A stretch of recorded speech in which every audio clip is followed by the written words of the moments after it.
স্বধর্মে বিদ্যমান পরধর্ম দয়া। ভগবান বললেন স্বধর্ম পালনে যদি দুর্যুক্ত হয় উত্তমরূপে অনুষ্ঠিত পরধর্ম থেকে উৎকৃষ্ট। স্বধর্ম পালনে যদি আমার মৃত্যু হয় তবু করা ভয়ানক বা বিপদ। পরধর্ম পরিত্যাগ করে সম্পূর্ণভাবে ভগবান শ্রীকৃষ্ণের শরণাগত হয়ে স্বধর্ম পালন করাই হচ্ছে আমাদের পরম দায়িত্ব।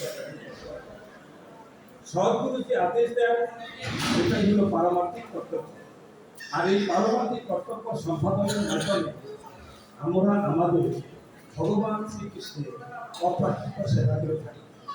কিন্তু জাগতিক এবং পারমার্থিক যাই হোক না কেন অন্যের ধর্মগুরুকরণ অপেক্ষা মৃত্যুকাল পর্যন্ত স্বধর্ম পালন করাই হচ্ছে আমাদের একান্ত কার্য।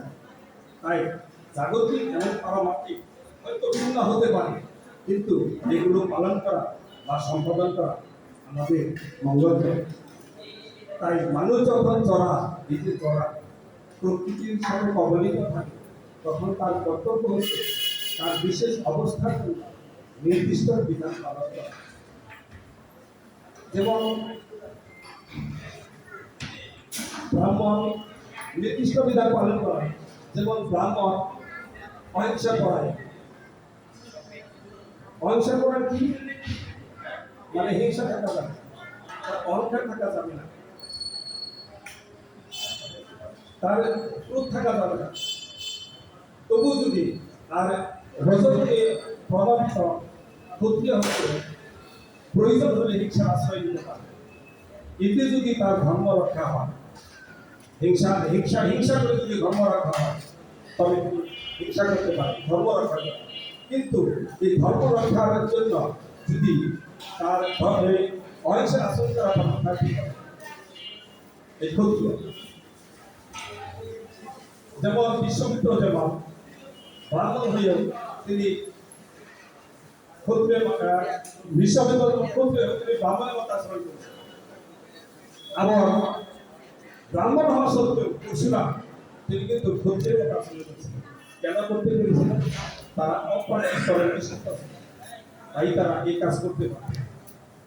কিন্তু মানুষ যখন এই জড়া প্রকৃতিতে থাকে তখন এই জড়াগুলো প্রভাবিত হয়, তারা সদর্ভ আচরণ করে সম্যকভাবে কৃষ্ণ চেতনা লাভ করতে পারে। তাই এই বক্তব্য আমার এবং আপনার যার যার অবস্থান থেকে আমাদের এই সদর্ভ পালন করা হচ্ছে আমাদের দায়িত্ব। সুখেই থাকি বা দুঃখেই থাকি, যেখানেই থাকি সেখান থেকে আমাদের এই ধর্ম পালন করা হচ্ছে। তাই ভগবানের কাছে আমাদের এই বার্তা, আমি আমার ধর্ম রক্ষা করিতে, আমার ধর্ম রক্ষা করিতে করিতে, আমার ধর্ম রক্ষা করিতে করিতে যদি আমার মৃত্যু হয়, হ্যাঁ গোবিন্দা, এই মৃত্যু আমার কাছে প্রিয়, এই মৃত্যু আমার কাছে প্রিয়, এই মৃত্যু আমার কাছে বড়। আমার ধর্ম পালন করিতে করিতে, আমার ধর্ম পালন করিতে করিতে যদি আমার দেহ চলে যায়, গোবিন্দা, তোমার কাছে আমার এই মিনতি, তোমার কাছে আমার এই প্রণতি, তোমার কাছে আমার এই নিবেদন, আমি যেখানে জীবনে থাকি না কেন আমি যেন আমার এই ধর্ম পালন করিতে পারি। আমি সুখে কিংবা দুঃখেই থাকি, যেখানে থাকি না কেন গোবিন্দা, আমি যেন কৃষ্ণ কৃষ্ণ বলে রাধিতে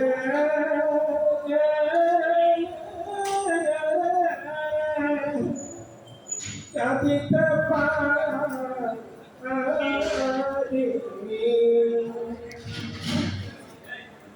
प्रभु है আমি যেন কৃষ্ণ বলে কাঁদিতে পারি।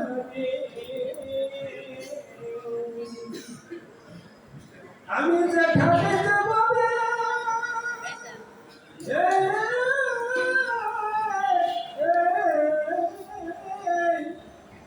থাকি না কেন যেন যেন কৃষ্ণ বলে যেন কাঁদিতে পারি।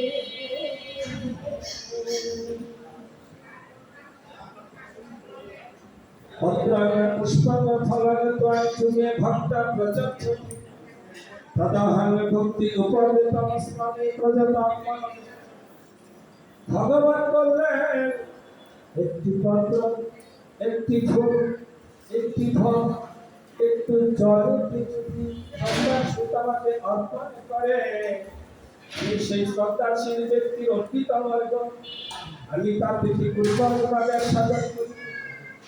ভগবান বলছে তোমাকে সুরস প্রকারে তৈরি করতে হবে না, মিষ্টি দই ছানা কিংবা ফল ফুল তৈরি করতে হবে না।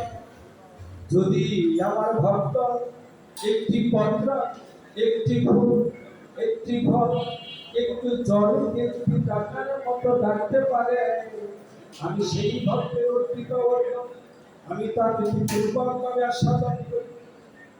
ভগবান তো আমাদের কাছে কিছু চান না, ভগবান শুধু চাই কি? ভগবান শুধু চাই অকৃত্রিম প্রেম ভক্তি ভালোবাসা। ভগবানের কি অভাব আছে? ভগবানের অভাব নাই, ভগবান স্বয়ং সম্পূর্ণ। যদি কেন সে ভক্তের কাছে নৈকট্য প্রদান করে? কারণ সে ভক্তদেরকে বড়ই ভালোবাসে। তাই ভালোবাসার বিনিময়ে ভগবান ভক্তের কাছে নৈকট্য গ্রহণ করে থাকেন। ভক্তির মাধ্যমে ভগবানের সান্নিধ্য লাভ করা যায়। ভক্তি না থাকলে ভগবানের সান্নিধ্য লাভ করা যায় না।